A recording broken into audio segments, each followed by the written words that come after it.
So these things are already happening. But here's what also needs to happen. Our people also need to make sure your babies get a passport, and every single black person on this planet, in this country, should at some point do their best to do some sort of a pilgrimage to Africa. You have Jews that do pilgrimages back, they go to Israel and do whatever they do in Israel, right? You have Muslims that do their pilgrimage to Mecca.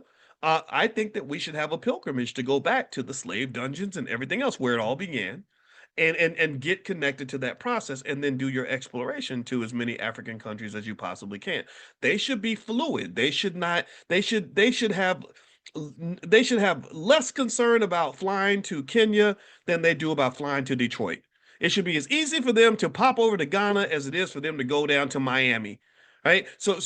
Or going over to South Africa or whatever should be as simple as going to Atlanta. The world is bigger than Atlanta, Detroit, Chicago, and Miami, and Donald Trump.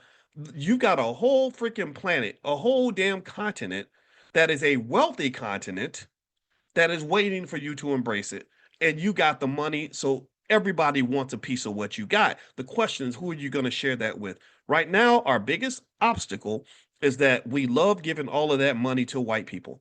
We love giving that money to Bernard Arnault, who runs Louis Vuitton, Moet, Hennessy, because we got rappers that will collude and tell you where to go spend your money, and it goes in all the wrong places.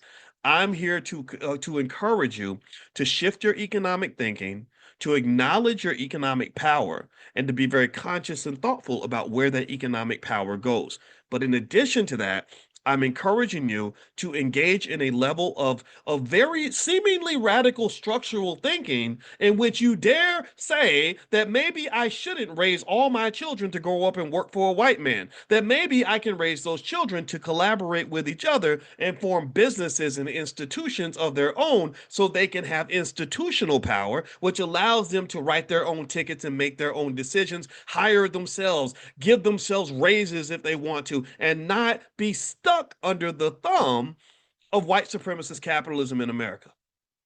Do you understand? The bigger problem here is not so much a lack of resources. We just proved that that's not true. We proved that you are richer than every single country in Africa by four. You're not a little bit. Not it's not close. It's not like a neck and neck thing. It's like no, we're big, and the richest country in Africa, South Africa, is tiny compared to us.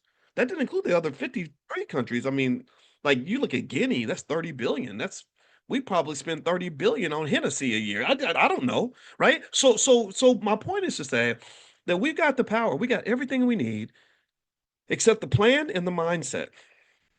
I can give you both. That's what a PhD in finance allows you to do. I can give you both. What's the plan?